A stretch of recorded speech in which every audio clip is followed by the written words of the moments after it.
Hello, this is AJ again. Welcome to our next lesson. This one is called Healthy at 100. Healthy at 100 is the name of a book by John Robbins. It's a fantastic book, very interesting. And the topic of this book is exactly what the title says. The topic of this book is how to be a healthy person at the age of 100. Which seems kind of amazing to most people. Can you be healthy? Can you be strong? Can you have energy when you're 100 years old? And the answer is absolutely yes. Now, how did John Robbins write this book? That's very interesting. Well, what he did personally and then with his research assistants, he studied cultures, places in the world where large numbers of people live to be very old. But not only just live to be old, because, if you live to be old but you're weak, that's not very fun. So he studied places that had a lot of very old people who were also very strong, very energetic, very healthy, very happy. There's a big difference if you're 90 years old and you're in a nursing home and you're weak and you're sick. That's a terrible life. But if you're 90 years old and you're out running and you feel great, well, that's fantastic. And there are cultures like this, and there are also a lot of individual people like this. And when I say a lot, I don't mean a lot by percentage. It's a small percent of the human population. But still, there are thousands of these kinds of people. Maybe, I don't know, maybe hundreds of thousands, maybe millions. I'm not sure what the exact number is. But you can find these people. You can find specific cultures where there are a lot of them, and then you can find individuals. And so John Robbins was very curious about this, and he wanted to know why. Why do some people live strong, long, healthy, active lives for a very, very long time? Why are some people, so strong when they're older and live so much longer? And then other people, they're 60 years old, they're already tired and sick. What's the difference is what he wanted to know. And so he studied different groups. One of the groups were traditional people on the island of Okinawa, Japan. So now we're not talking, Okinawa now has a lot of modern culture, a lot of American influence. And those people do not live so long, and they're not so healthy. But the kind of people who live on Okinawa in a traditional way, the way they always have for a very long time, those people are very special. They live very long lives, and they're very strong and healthy. They're still working when they're 80 or 90 years old, working like on farms, like hard physical work. He studied another group of people in Pakistan. Same thing. They live to be 90, 100, over 100, and the whole time they're working, doing heavy, hard physical work. It's pretty amazing. And then another thing they did is they studied individual people. There's just certain people. For example, one of my favorite teachers, he's dead now, but I think he's a great example. I want to be like him. And his name is Paul Bragg. Paul Bragg was, in America, one of the first people to start health food stores. He kind of started the health movement in America. He was one of the first people to start eating organic food, for example. Well, Paul Bragg, he's so interesting. He died when he was, I believe, 96 years old. That's pretty good itself. He lived to be 96. But here's the cool part. This is the part I love. How did he die when he was 96? Was he in a bed, sick with cancer? No, he was surfing. He was surfing when he was 96 years old, and it was a surfing accident. I don't know what happened. I guess he was surfing and he fell off the board and another surfboard hit him in the head, or he hit a rock or something. It's sad that he died, of course, but he died active. He's out on the waves, surfing in the ocean. Da, da, da, da, da, da. And he's 96 years old.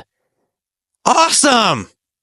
Or Jack LaLanne, another great guy from the United States. In fact, he learned from Paul Bragg. He's still alive today. He's 90 years old. He's still super energetic. He exercises constantly. He swims, he runs, he lifts weights. His wife also They're both like 90 something years old, and they're just so strong and healthy. We can find a lot of people like this, actually. And what's really interesting when you compare Paul Bragg, Jack LaLanne, these different peoples in Okinawa, in Pakistan, other parts of the world, they have similar things. They're all doing similar things. There's a reason it's not a roll of the dice. Remember that phrase? It's not a roll of the dice. It's not luck. And it's not because of their family members. Because Paul Bragg's father and mother didn't live really long and really strong. It's something they are doing. So that's what this book is about, Healthy at 100. And one of the things they study in the book is cancer. Why do some people get cancer at a high rate and other people very, very low rate of cancer? And let me read a little section from the book now, and it's about cancer. And it discusses the reason, or one of the biggest reasons. And it's titled Cancer and Animal Foods. Here we go. If the correlation between cancer and animal food consumption is indeed powerful, you would expect many studies to find a connection between the two.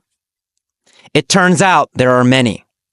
For example, a study of 122,000 female American nurses found that those women who ate meat daily were 2.5 times more likely to get colon cancer than those women who ate meat less than once a month.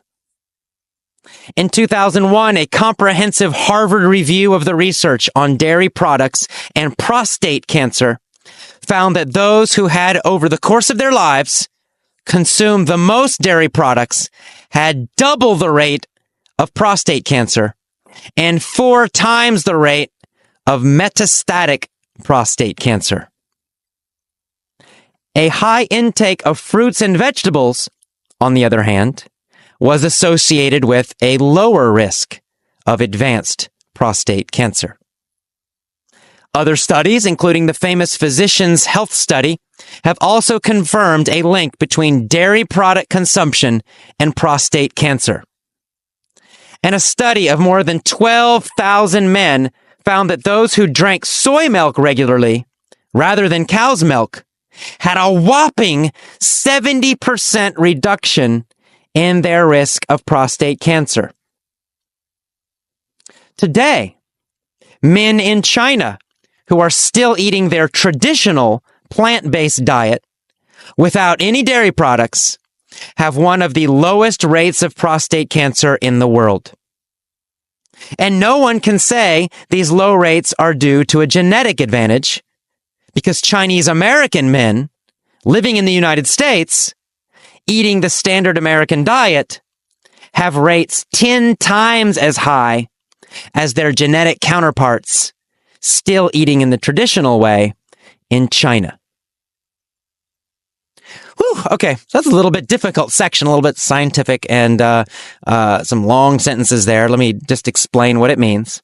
So basically, he's talking about a lot of research related to cancer. And here's what they find, the basic result. The more animal food you eat, so that's meat and dairy, the higher your risk for cancer, the higher the rate of cancer. The less you eat, the lower the rate of cancer. So strict vegetarians, which are called vegans, have the lowest rates of cancer in the world. People who eat lots and lots and lots of meat and drink a lot of milk and eat a lot of cheese, they have the highest rates of cancer in the world. Interesting. It's one reason I'm a vegetarian, to be honest.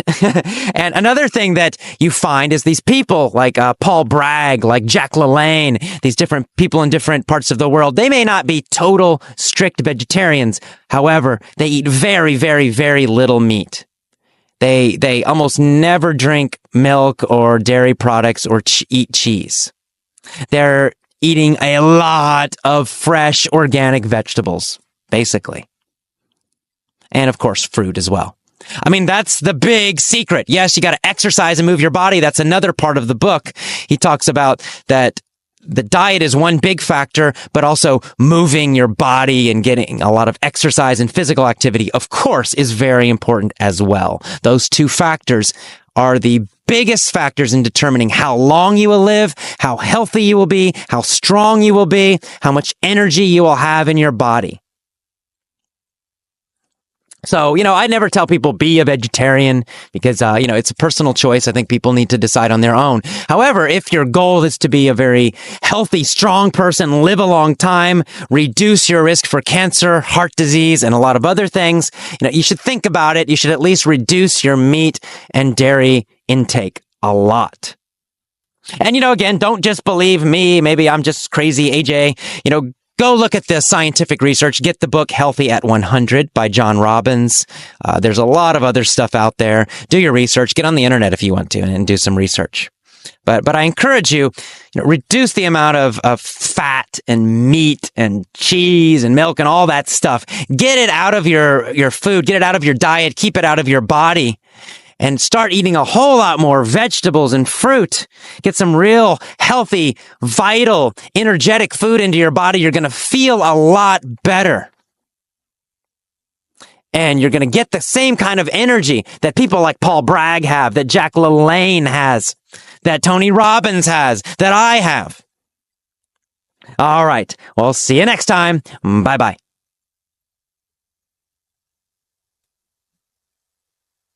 Hello, this is AJ. Welcome to the mini story for Healthy at 100. Let's get started. There was a guy named Joe. Joe wanted to be a famous movie star. Was he a famous movie star? No, he wasn't a movie star. He wanted to be a movie star. What did Joe want to be? He wanted to be a movie star. Did he want to be a TV star? No. He didn't want to be a TV star. What kind of star did he want to be? A movie star. Joe wanted to be a movie star. So, first he decided to get thin. He needed a good body. He stopped eating dairy products. What kind of products did he stop eating? Well, dairy products. He stopped eating dairy products. Did he stop eating cheese? Yes, he stopped eating cheese. Did he stop drinking milk? Yes, he stopped drinking milk. He stopped eating and drinking dairy products. Who stopped eating and drinking dairy products? Joe. Joe stopped eating and drinking dairy products. What kind of products? Dairy products. He stopped eating and drinking dairy products.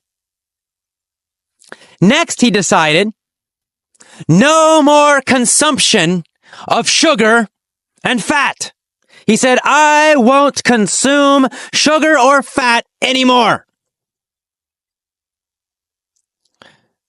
What did he stop? He stopped all consumption of sugar and fat. Did he eat sugar and fat anymore? No, he stopped all consumption of sugar and fat. Who stopped all consumption of sugar and fat? Well, of course, Joe. Joe stopped all consumption of sugar and fat. He stopped all consumption of what? All sugar and all fat. He stopped all consumption of all sugar and all fat. Why? Because he wanted to be a movie star. He wanted to have a thin body first. Movie stars are usually thin. So he stopped eating dairy products. He stopped consuming fat and sugar. Next, he studied famous movie stars. He studied them very carefully. What did they look like? What did they do? And he saw a correlation between being a movie star and having big teeth. Did he find a connection between big teeth and movie stars? Oh, yes, he did. He found a connection. He found most movie stars have very big teeth. Interesting. He saw a correlation between what? He saw a correlation between big teeth and being a famous movie star. They're connected. Who saw a correlation between big teeth and being a movie star? Joe saw it. Joe saw a correlation, a connection between having big teeth and being a famous movie star. What did he find? What did he see? A correlation, a connection between big teeth and being famous as a movie star. Did Joe naturally, genetically, have small or big teeth? Well, unfortunately, Joe had very small teeth. In fact, Joe had tiny little teeth. Genetically, did he have little tiny teeth or huge big teeth? He had small teeth. Joe's father had little small teeth. Joe's mother had little small teeth. All his brothers had little small teeth, and Joe had little small teeth. It was genetic. Genetically, he had big teeth or small teeth? Small teeth. Was it genetic or was it behavior that caused his small teeth? Well, genetics, right? It was a genetic trait. It was connected to his biology, connected to his family. It was a genetic trait, having small teeth. What was the correlation he found? Well, he found a correlation between big teeth and being a famous movie star. They're connected. He thought, oh no, to be a movie star, I must have big teeth. But mine are tiny and small. He had a problem. So he went to the hospital. And he talked to a doctor. He said, "Doctor, I need big teeth. Look at my teeth. They're tiny. I'll never be a movie star." The doctor said, "I'm sorry, I can't help you. You need to see a dentist. A special dentist." And so Joe went to see a special dentist. A dentist who made teeth bigger. And he said to the dentist, "Please help me. I want to be a movie star. But there's a correlation between big teeth and being a movie star. I have to have big teeth." And the dentist said, "No problem." And so Joe had an operation. Why did Joe have an operation? He had an operation to get big teeth. Why did he want big teeth? Well, of course, obviously, so he could be a movie star. And so he had the operation. It was successful. After the operation, Joe had big, whopping, huge teeth. Did he have whopping big teeth? Oh yes, they were whopping huge. They were big, gigantic, whopping teeth. The biggest teeth in the world. Who had whopping big teeth? Joe. Joe had whopping teeth. What kind of teeth did he have? Whopping, big, huge, gigantic teeth! What happened next? Well, obviously, he became a famous movie star. To be a movie star, you only need huge, whopping teeth. Everybody knows this. So Joe had whopping big teeth, and he was also thin. It's all that was necessary. Joe had whopping big teeth. He became a famous movie star. In fact, 1 year later, he was the most famous movie star in the United States. Why was he the most famous movie star in the United States? Well, because he had whopping teeth. He had the biggest whopping teeth in all of America, in all of the world. Who had the biggest whopping teeth in the world? Joe. Joe had the biggest whopping teeth in the world, so, of course, he was the biggest whopping movie star in the world. And that is the end of our happy story. Hope you enjoyed the mini story. I hope you're smiling. Shoulders are back, chest is up. Breathing deep, moving that body, enjoying your English learning. See you next time. Bye-bye. Hello, this is AJ. Let's get started with the POV, point of view, mini story for Healthy at 100. Same story, different points of view. Since he was 16, Joe has wanted to be a movie star. Since when? Since he was 16. Since he was 16, Joe has wanted to be a movie star. Who has wanted to be a movie star?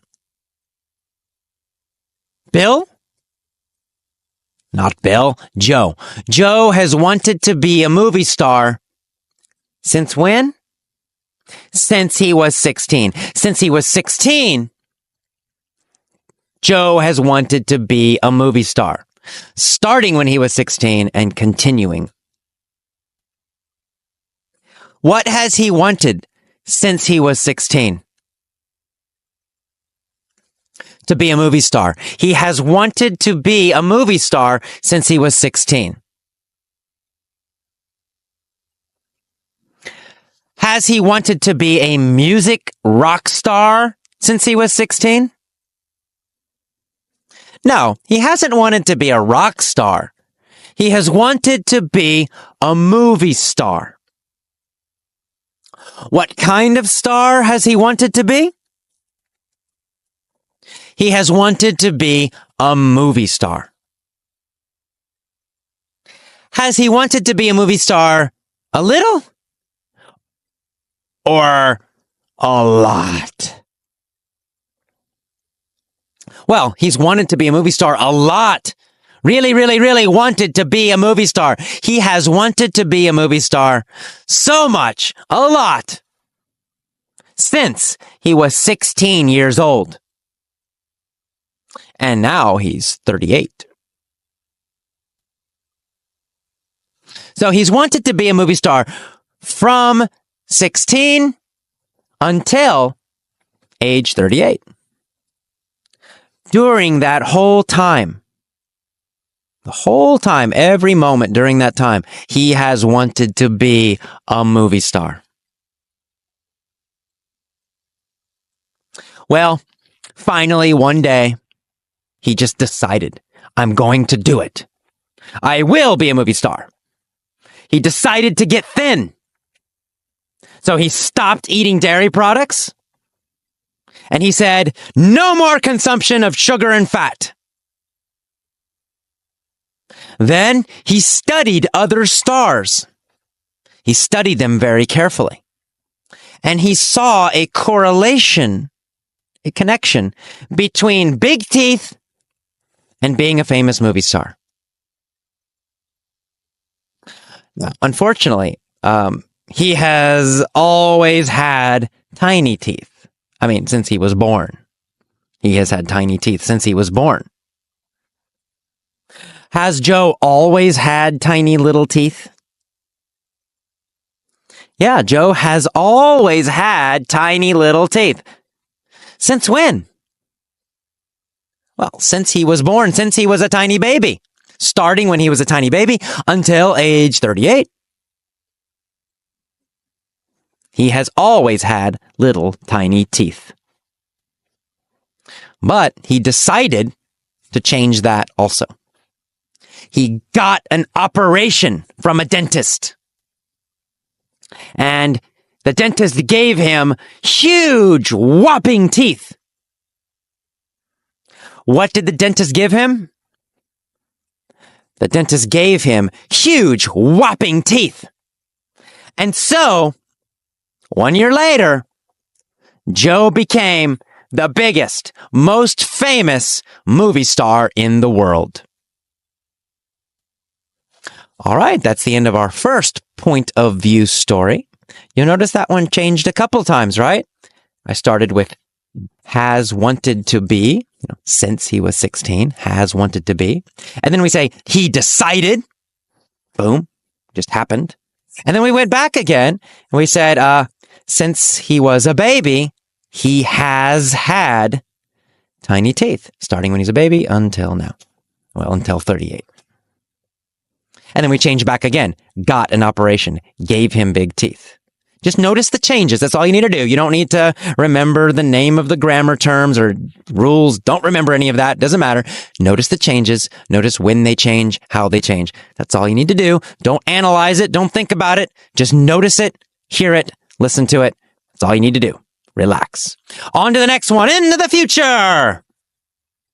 Now, here's my idea for a story, and we're going to say for next year. So next year, there'll be a guy. This guy will be named Joe. Joe will want to be a massive, huge movie star. He'll want to be a big movie star. Well, first, he's going to decide to get thin. He'll stop eating dairy products. He'll stop consuming sugar and fat. He'll say, I'm not gonna consume sugar or fat anymore. Starting today into the future, I'm not gonna consume sugar or fat. So he'll do that. Next, he's gonna study famous movie stars. And he'll see a correlation between big teeth and being famous. He's going to realize that there's a correlation between having big teeth and being a famous movie star. Now, unfortunately, Joe's going to have tiny teeth. I mean, naturally, genetically, his whole family is going to have tiny little teeth. And Joe will have tiny little teeth too. So he'll decide to get an operation. He'll go to a doctor first, then he'll go to a dentist, and this dentist will give him huge, whopping teeth. Big, big teeth. And this is going to be successful. It's going to be hugely successful. In fact, 1 year later, he's going to be the most famous, the biggest movie star in all of the United States and in all of the world. He'll be a huge, big star because of his huge, big teeth. And that is the end of our point of view stories. Hope you enjoyed them. Smile, breathe, move your body. Big, big, big grin on your face. Come on.